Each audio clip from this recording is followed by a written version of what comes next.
This week on the Forward Bite podcast, Kyle Armstrong is with World of Outlaw Late Model Series driver Max Blair to talk about the Colossal 100 at the dirt track at Charlotte Motor Speedway. So you're talking about this weekend coming up. Looking forward to the Colossal 100 making its return back to the Charlotte dirt track, and it's really the biggest race they've ever had at the Charlotte dirt track. And bet you're chomping at the bit to get over there. I'm not for sure. I didn't look this up, but I think your dad probably was at some of those first ones they had back in 06, 07, 08, and 09. Yeah, Dad actually, I don't believe ever raced at Charlotte, Okay. believe it or not, which is kind of crazy, but I don't think he ever actually did race at Charlotte.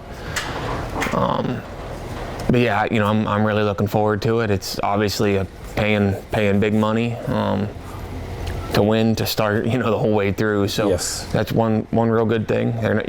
They spread it through the field pretty good, and we need a good solid weekend and see what we can do. So 4 nights at the same track there. You just park the hauler and you're just there. Do you like that kind of an event? Because the diesel prices are pretty high right now. As you know, you just got through filling that rig up to come from Wisconsin to here. So it's got to be pretty good for the team owner and everybody paying the bills to kind of have big money on the line at one spot. Yeah, it is a good deal.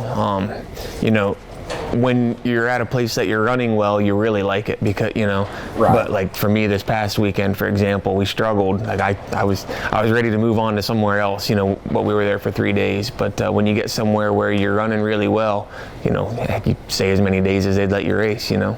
So on this World of Outlaws tour this year, you're seeing a lot of tracks for the first time that you've never seen before. Is that creating any kind of a challenge for you?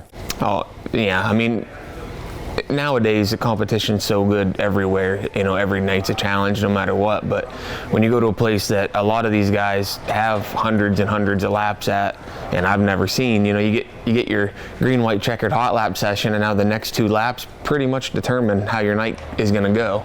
You know, so it's tough, but you know, we obviously knew that coming in, that we were going to have a lot of nights like that, and so far we've done okay with it. If we didn't qualify good, we've overcome it in a heat race and still put ourselves in a good position and stuff, but we just couldn't ever get the car where we needed to be up there.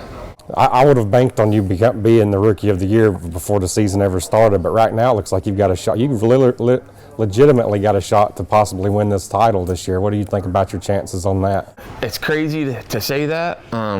You know, I never thought we'd be in that position. We are, and it is cool. You know, it's hard not to think about, but really just doing our best to just focus on the next race. You know, this weekend they're not outlaw shows. We got 4 real big paying races. So, you know, right now the focus is on trying to be the best we can be Wednesday night at Charlotte. But you know, we'll see. I took a pretty big hit in the points there last weekend, but there's a lot of racing. There's a lot of left. racing still to go. There's a lot of racing left, so you never know what can happen, and you know we'll just keep plugging along. Refresh my memory. When is and where is the next World of Outlaw races?